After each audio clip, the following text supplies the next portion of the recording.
তো আমরা নবীদের ধারা বিবরণীতে দেখলাম তারা সম্মানের সাথে দুনিয়া থেকে বিদায় নেন। গোলাম আহমদ কাদিয়ানীর বিদায় কি দুনিয়া থেকে সম্মানের সাথে হয়েছে?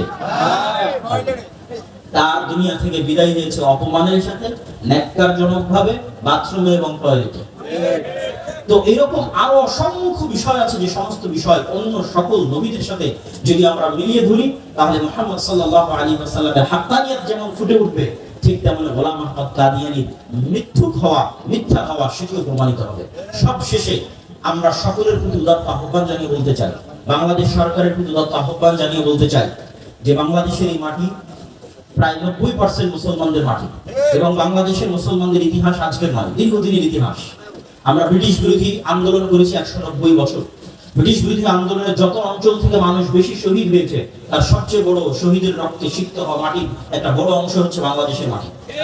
আর এই বাংলাদেশের মাটিতে প্রায় 700 বছর যাবত মুসলমানদের যে স্বাধীন সুলতানি শাসন আমল এবং মুঘলদের শাসন আমল, এই দুই শাসন আমলে বাংলাদেশের মাটি মুসলমানদের বহু স্বাধীনতার অতীত চিহ্ন এখন বহন করছে। এবং ব্রিটিশ বিরোধী আন্দোলনের পর স্বাধীন আলাদা দেশের জন্য 47-এর যে আন্দোলন, সে আন্দোলনে বাংলাদেশের মুসলমানদের অবদান আছে।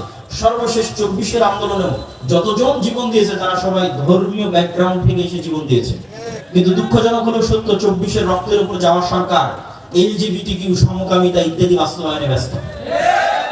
তো আমরা এই সরকারকে হুঁশিয়ারি জানিয়ে বলতে চাই যে বাংলাদেশে জুলুম করে কেউ টিকেনি, অত্যাচার করে কেউ টিকেনি। মুসলমানদের যে নৈতিক দাবি এবং অধিকার পাকিস্তানেও যেটি বাস্তবায়ন হয়েছে, পৃথিবীর বহু দেশে যেটি বাস্তবায়ন হয়েছে, সেটি যে গোলাম আহমদ কাদিয়ানীরা নিজেদেরকে মুসলিম বলে দাবি করতে পারবে না, তাদেরকে কাফের হিসেবে রাষ্ট্রীয়ভাবে ঘোষণা দিতে হবে।